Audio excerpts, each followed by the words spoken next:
Okay, we should have sound. Hello, my YouTube friends. Thanks for joining in today. Get my shades on so I can see. Sorry about that, man. I didn't have any audio and I had no idea I was doing a lot of tracking last night. So I didn't have things plugged in where they needed to be. So if you haven't hit that subscribe button, hit that subscribe, slam that bell, and type down there as to why you love a Shure microphone, and that'll get you in the drawing on the Shure SM7B. Whew. I can't reiterate that enough. We're going to do the drawing real soon, and you don't want to miss out, man. So we're going to do two drawings. If you don't get this one, which will be a new one, I'm going to do one more giveaway, and then we're going to move on to other things, man. So anyway, get in there and get the drawing in, get your name in there so we can pull you from the hat, dude. Today, I wanted to talk about something really cool, man. And I want to share this with you guys, man. This is the Electro-Voice RE-20. Okay. This is what I was using last night. This one and the Shure SM7B and the R44 ribbon microphone on my tracks for my new tune. I'm so stoked, man. I'm really, really excited. And I'm really, really surprised, y'all, how great and how fast this song came together. It wasn't a song that I've been rehearsing for months to do. I laid those other two songs down that I've been rehearsing. They sounded good, okay? But I was in the vibe, I was in the feeling, in the moment, and I was like, I'm just gonna freeform something and do something. Well, I laid down some cool drums, got my drum parts, bass track, all that other stuff, and I put down some vocals using the RE-20 and the Shure SM7B and the R44. Wow, man, I was really, really, really, really, really surprised. And at the end of the day, whenever I'm going to do a video with this song, I'm gonna release it, do the drop on it, let you guys hear it. But I want you guys to guess what microphone I end up using. Now, the mics that we're using, they're all pro mics, okay? The R44 over here is a $3,000 microphone. The RE-20 is a $450 microphone, and the Shure SM7B, the one I'm talking through now, is a $399 microphone. But I think you guys are going to be real surprised as to finding out what mic I used. Okay. Now, they're all pro mics, so it's kind of hard. It's kind of, but I want to say that I did very, very little EQing on the vocal tracks. Okay. The only thing that I did do was put a high pass filter on the microphone on the track and roll off the low end that, doesn't need to be in there anyway.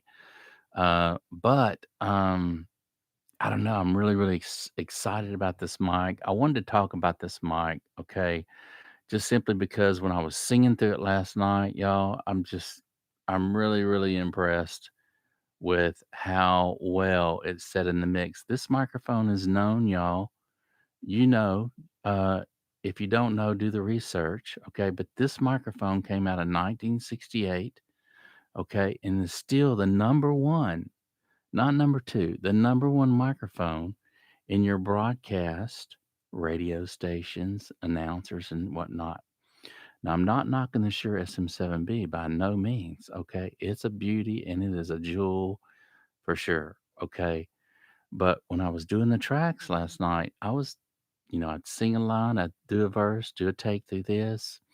I'd do another take, switch it over and do a take through the Shure SM7B and the R44. And there were some cases where I had the SM7B and the RE-20 at the same time kicking, and I had them right next to each other and I was about 5 feet away from the microphone. 5 inches away from the mic. Okay. So I was really getting a good A B test between the two and then listening back and seeing how well they set in the mix on this tune. I think y'all are all gonna be surprised as to what mic I ended up choosing. But I want you guys, what's gonna be fun, I want to see if you guys can guess what mic it is that I'm using. But this microphone, whenever I got this microphone, I was contemplating on getting the Electro-Voice shock mount for it. Okay, it's about $89 for this shock mount. Okay, keep in mind. So it's it's kind of up there, pricey for a shock mount. Okay, but I don't know if you guys ever seen this mic shock mount, but it's really, really, really, really big.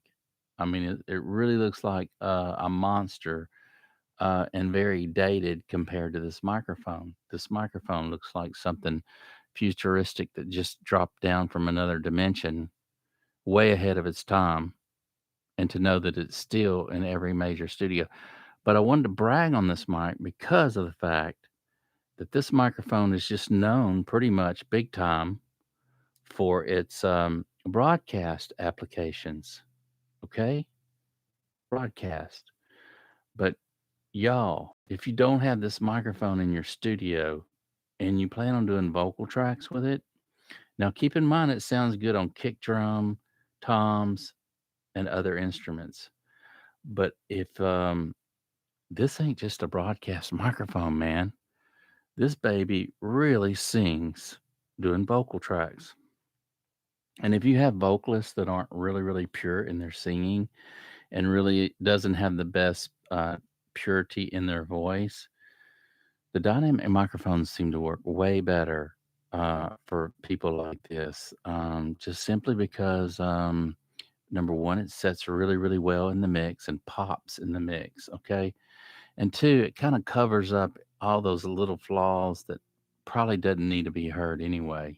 It's what I've experienced with a nice dynamic microphone. Now keep in mind, I was singing through my R44 too, the nice ribbon, which reveals everything. Okay.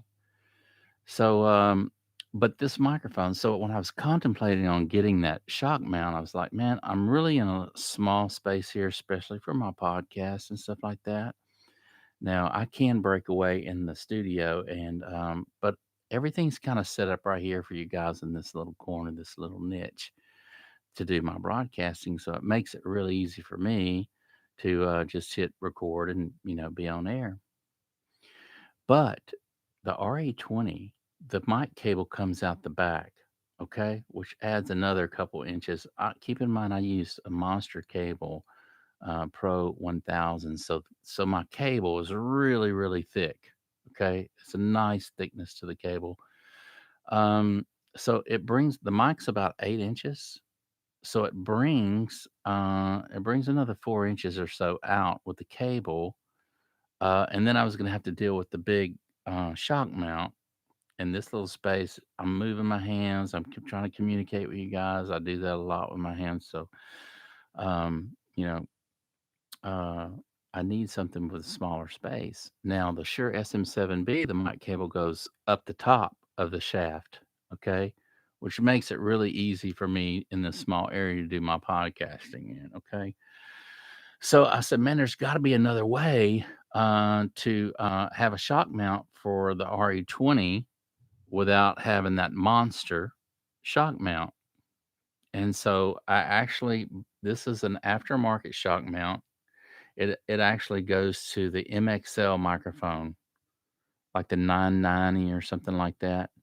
This part does. Okay. This inner part, I actually ordered, and it was like $11. I'll put the link down there below where you guys can click on it if you want one. But $11 for the shock mount, and I actually put it inside here. However, when they send you the bands, you see these bands right here on the shock mount. You see that? They're half the size and thickness than these bands right here. Okay.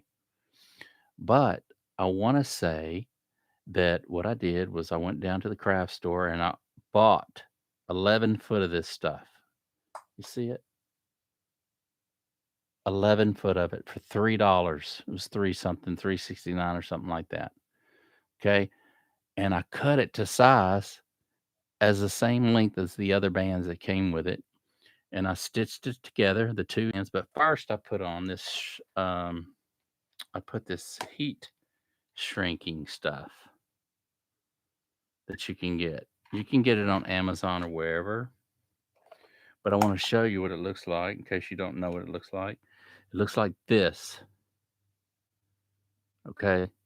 So what I did was, before I stitched my cut, I slipped this on the cable, the bungee cord, made my stitch, and brought it together. Then I slipped this back over the stitch and got my heating gun out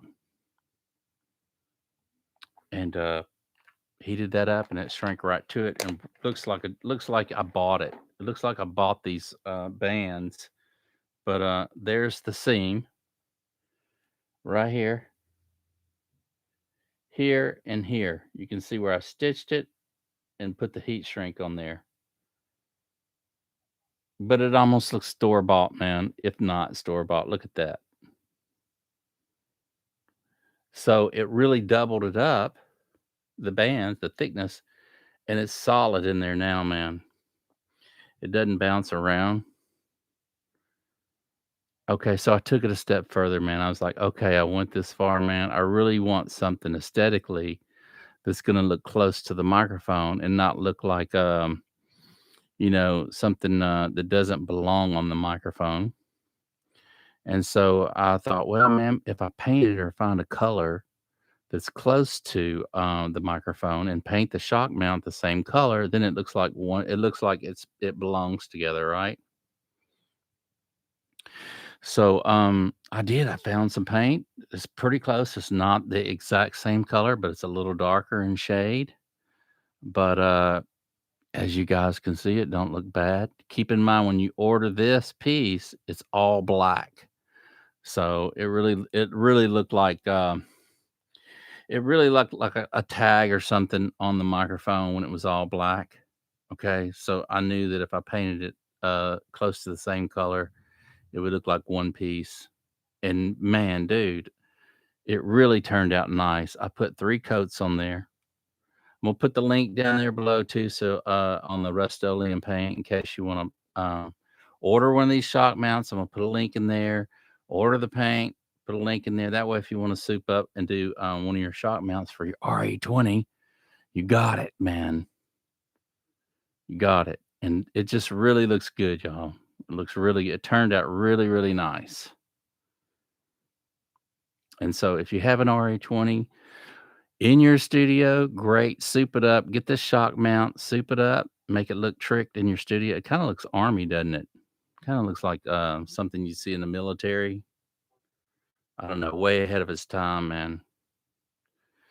But, if you don't have an RE-20, it's time to get one in your studio. You gotta get one in there. I was floored, man, last night. That's why I wanted to do this video today and show you guys, when you see a beautiful microphone, I don't know about y'all, but when I see a good looking mic that looks like it's worthy of stepping up to and singing in, uh, man, it just, my fever gets hot, man. And I got to get up there and sing in, and I want to sing in it. I want to see what that microphone's all about. And so, man, this microphone has those aesthetics, man. When you see this microphone, it's just one of those mics that you just wanna get up there and sing in, man. Look at this. I love this beveled edge here on the grill. Look at that. It's just amazing. What a piece of art, and to think that they came out with this in 1968 and it's still number 1. So, I'm kinda really, talking this microphone up only because it set so well last night in my tracks, man. The Shure SM7B did too, okay? They're both, workhorses, and they're definitely grand prize winners, man. And so you gotta have these 2, champions in your studio, man. But, I was going back and forth, and honestly, man, I was having a hard time, as to picking the mic that I was gonna use in the track, just simply because they both sounded phenomenal. But one set better in this particular mix in this song. And I'm gonna wait and let you guys try to depict and find out what mic I ended up using. But I will say, if you don't have a professional microphone in your studio and you plan on doing YouTube videos or something of that nature, you got to have a Shure SM7B and you got to have the RE-20. Don't get anything less than these 2, okay?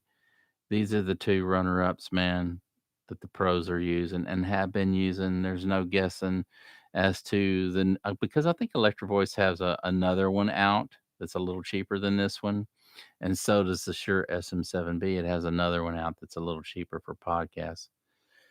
Just don't even bother with that, man. Spend an extra $100, get the real deal, and you're done. And you know you got something worthy, and you got something great in your studio. And if you ever do want to sell it, or ever do want to get out or stop doing it, or whatever, you know you've got a masterpiece. You got a jewel that someone's going to want to buy.